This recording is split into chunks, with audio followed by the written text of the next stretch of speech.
आजिर दिन रे समस्तकर कौनसी प्रिय स्ट्रीट फूड कथा जदि कहिबा तेबे ताहा हेउछि मोमोस। किंतु वर्तमान आपणकर एही प्रिय मोमोस आपणक जीवन प्रति विपद आनी पारे। एही चाइनीज स्ट्रीट फूड रे जो इनग्रेडिएंट मिसुछि ताहा स्वास्थ्य उपरि गंभीर प्रभाव पकाउछि।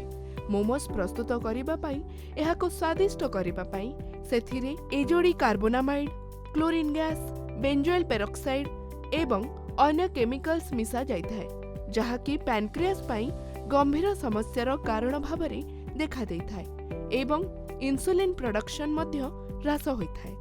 मोमोस काहेकि क्षतिकारक? स्वास्थ्य विशेषज्ञक मतरे मैदा गोटिए रिफाइंड फ्लोर अटे, जेउथिरे फाइबर नथाय, तेणु एहा अंतकु जाई लागि जाइथाय एवं मोमोस पाई व्यवहार हेउथिबा चटनी शरीर को क्षति कराइथाय। फ्राइज मोमोस खाइबा द्वारा शरीर रे फैट वृद्धि होइथाय।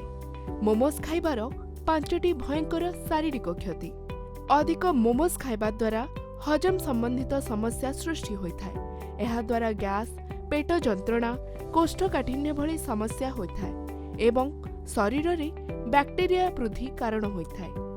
मोमोज रे मोनोसोडियम ग्लूटानेट मिलिथाय, जहाकी ओजन वृद्धिर कारण अटे।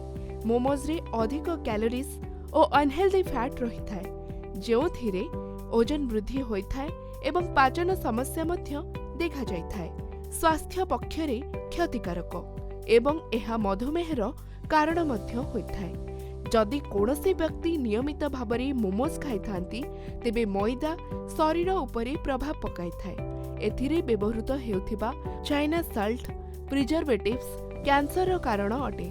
छणा मोमोस रे व्यवहृत हेउथिबा तेल शरीर रे अनहेल्दी फैट वृद्धि करिथाय एवं एहा द्वारा शरीर रे बैड कोलेस्ट्रॉल वृद्धि होइथाय।